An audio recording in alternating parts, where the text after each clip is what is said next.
Hello class, चलिए आज हम लोग भारत में छपाई और मैन्युस्क्रिप्ट यानी हस्तलिपि के बारे में थोड़ी जानकारी लेते हैं।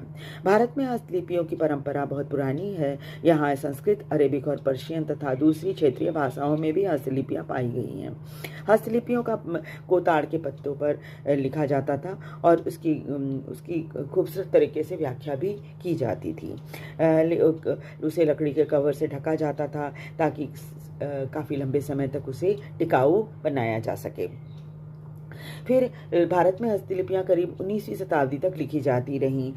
यहाँ तक हालांकि तब तक भारत में प्रिंट आ चुका था, लेकिन हस्तलिपियाँ बहुत ही कमज़ोर होती थीं और उसकी देखभाल करना, उसका ध्यान से संभाल कर रखना पड़ता था। साथ ही सभी हस्तलिपियों को आसानी से पढ़ भी नहीं पाते थे, इसलिए हस्तलिपियों का प्रयोग जो है वो बहुत कम होता था और रोज़मर्रा की ज़िंदगी में इसे इस्तेमाल नहीं किया जाता था। प्री कॉलोनियल समय में बंगाल में कई स्कूल खुले जहाँ छात्रों को सिर्फ लिखना सिखाया जाता था।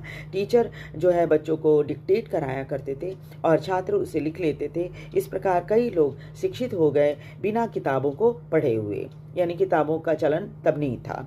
प्रिंटिंग प्रेस पहली बार भारत में पुर्तगाली मिशनरी लेकर आए, जो गोवा में 16वीं शताब्दी के मध्य में। जेसुइट प्रेस जो है वो कोंकणी भाषा में उन्होंने यहाँ आकर सीखी और उसके बाद कई निबंध छापे। 1674 आते आते 50 किताबें कोंकणी और कनारा भाषा में छप गई थीं। उसके बाद कैथोलिक पादरियों ने 1579 में कोचीन में तमिल भाषा में किताब छापी। 1713 में मलयालम भाषा में भी किताबें छप गई थीं। फिर 1780 में जेम्स अगस्टस हिकी ने वीकली मैगजीन निकाली और इसका नाम था बंगाल गज़ट। भारतीयों ने भी अखबार छापा, वीकली बंगाल गज़ट, जिसे गंगाधर भट्टाचार्य ने निकाला था 1780 में, और ये बांग्ला भाषा में छपी थी और बांग्ला भाषा की मैगज़ीन थी। और भारत का पहला हिंदी समाचार पत्र जो था वो उदंड मार्तंड था। आपको वीडियो कैसा लगा? वीडियो को लाइक और सब्सक्राइब जरूर कर दीजिए।